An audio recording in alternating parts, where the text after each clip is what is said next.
Sveiki, po ilgos pertraukos pristatom dar vieną iš savo darbų. Šį kartą parodysiu bankų sistemą ir jau taip pat projektas Liberty City. Kodėl mes esame prie Eurocache? Eurocache tai bus mūsų serverio apsauga.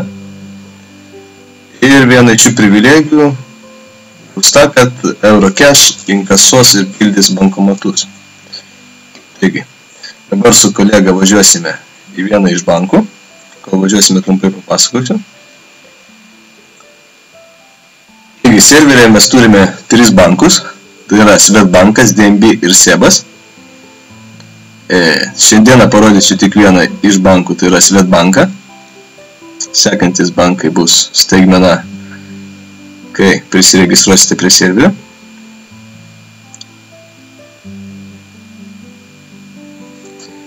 Taigi, kaip greitai važiavome iki banko.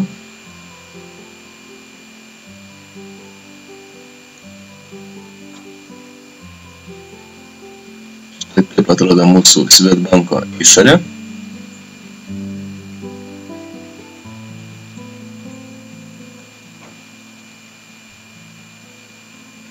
Taip atrodo mūsų banko interjeras.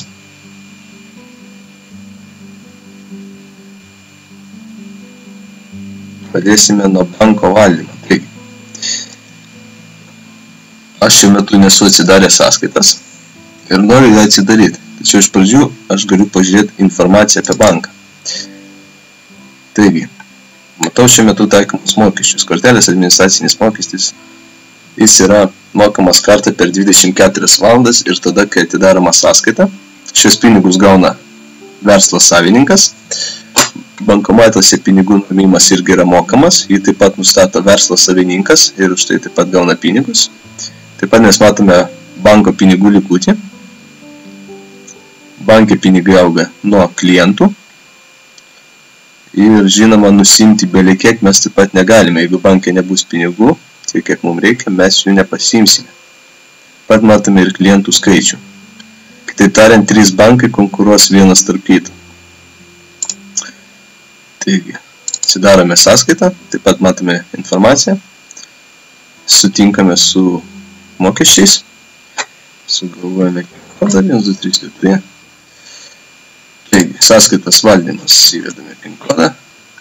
Galime nuimti pinigus, įnešti, pakeisti PIN kodą, uždaryti sąskaitą ir sumokėti administracinį mokestį. Nesumokėjus administracinį mokestį mes negalėsime nuimti pinigų nei banke, nei bankomate. Administracinis mokestis mokamas kas 24 valandas.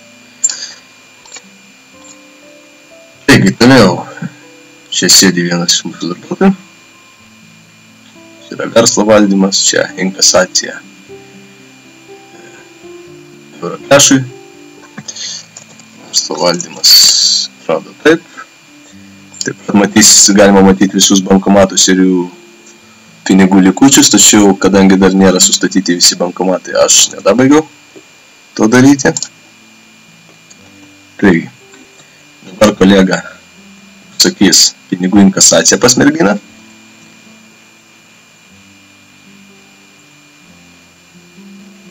Ir štai tas sėdintis darbuotojas jau su lagaminu neša mums pinigus.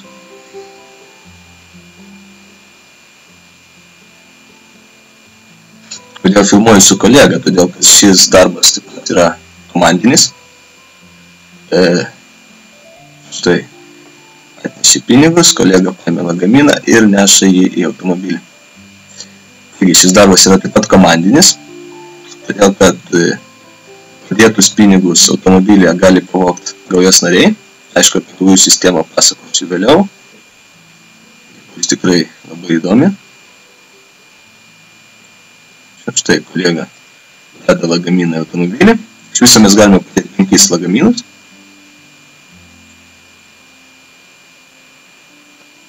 Mes greitai tai ir padarysime. Laukime, kol atneš mums dar vieną lagaminėlį.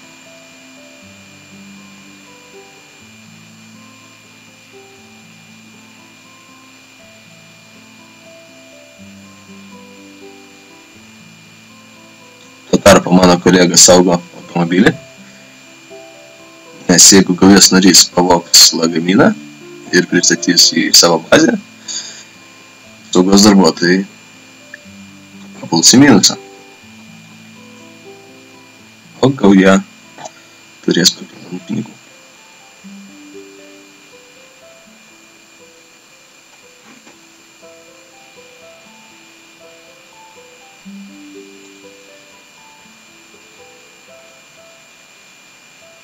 Taigi, padėjau lagaminą.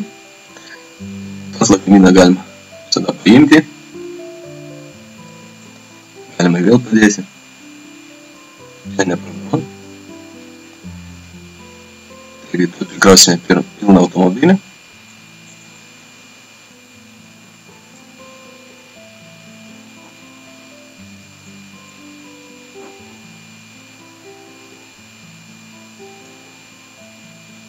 Būtų greičiau, kolega gali užsakyti pinigų atnešimą, aš galiu paimti lagaminą, atnešti.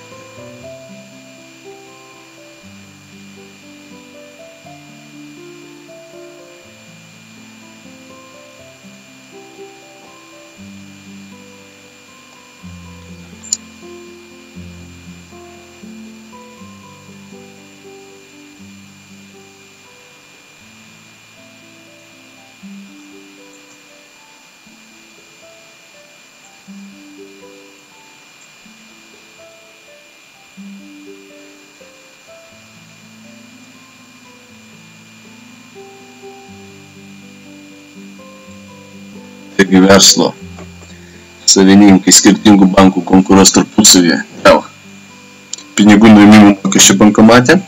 Taip pat visi bankomatai bus išmėtyti po visą miestą. Dabar mes žinome, parodysime tik tais testinius bankomatus, kurie sustatyti netoli uosto. Jo vėliau jie bus išdėlioti kitur. Ir jeigu bankomate nebus pinigų, tuomet žaidėjas negalės jų iš ten nusiimti. Ir kad Eurocash'o viena iš pagrindinių užduočių yra užtikrinti, kad bankomatai būtų visada pripildyti.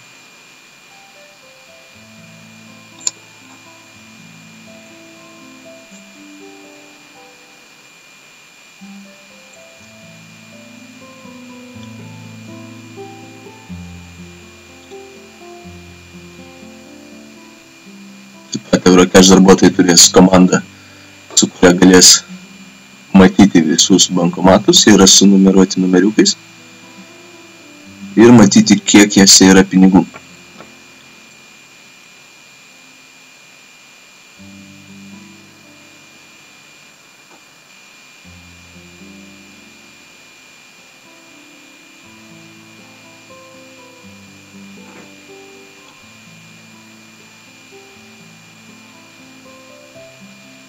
Taip pat gaujos nariai galės ir apvogti banką, bet kaip ir sakiau, apie gaujas čia bus vėliau. Sakau dar vieną pinigų atnešimą, čia bus 5 lagaminėlis. Įdėjus jau važiuosime pildyti bankomatą.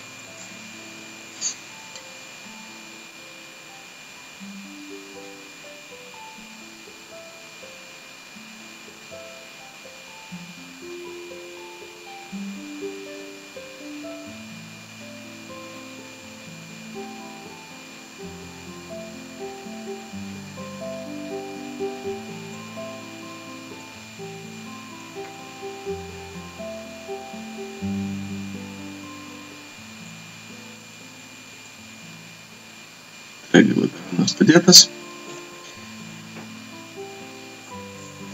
Važiuojame link bankomato.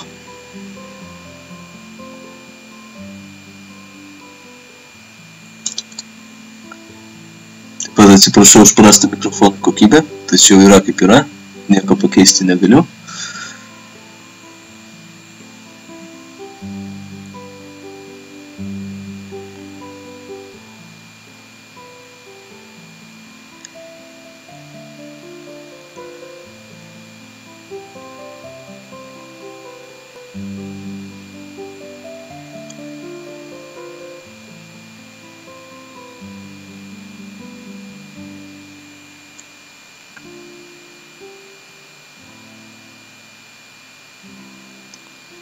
Taigi jeigu mes važiuojame, mus taip pat gali užpult gaujos nariai, sušaudyti ir paimti pinigus iš automobilio.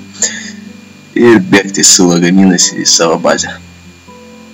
Kalti liekame mes, kad neapsaugome pinigų, o gaujos nariai iš to gerai uždirba.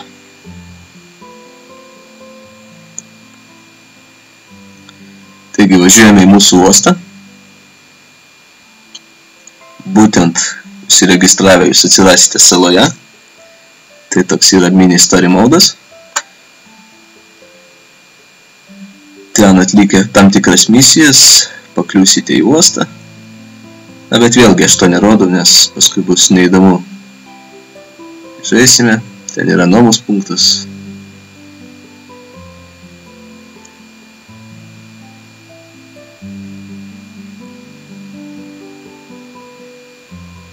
Čia galima įsinuomoti mopedus. Ten toliau stovi laivai, paplaukti į salą. Saloje taip pat veiklos turėsime. Taigi, štai yra 3 bankomatai. Tik tavo banko klientas gali naudotis bankomatais. Žaidėjas pats pasirinks, koks bankas jam arčiau širdies, kuris pasiūlys geresnius mokesčius. Čia jūsų skonio reikalas. Čia konkurencija tarp bankų tikrai bus. Taigi bankomatas, įvedame savo PIN kodą. Taigi, matome sąskaitos likutį, pinigų neturiu aš banke. Šiuo metu bankomate yra 10 000 eurų ir pinigų nuėmimo mokestis yra 500 eurų. Taigi, taip.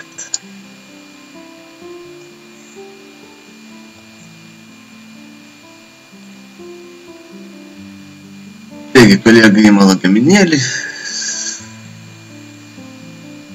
Pildo bankomatą.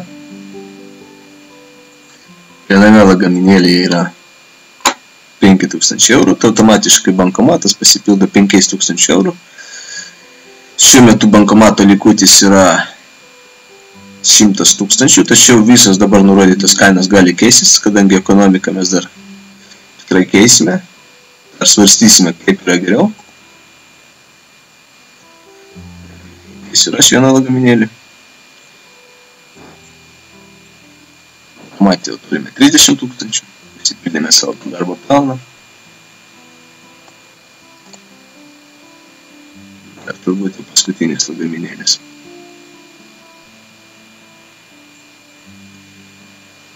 Taigi trumpai drūtai taip atrodo mūsų bankomatų sistema. Galbūt kažką pamiršau paminėti, tačiau tai nėra svarbu. Svarbu, kad darbai vyksta. Vėlgi. Turime paruošę dar ką parodyti. Labai gražių kazino sistemų, tačiau visko reikia dar palaukti. Šiek tiek. Ir manau, kad greitai viską pamatysime. Sekite mūsų Facebook grupėje libertycity.lt ir YouTube. Ačiū, kad žiūrėjote. Viso.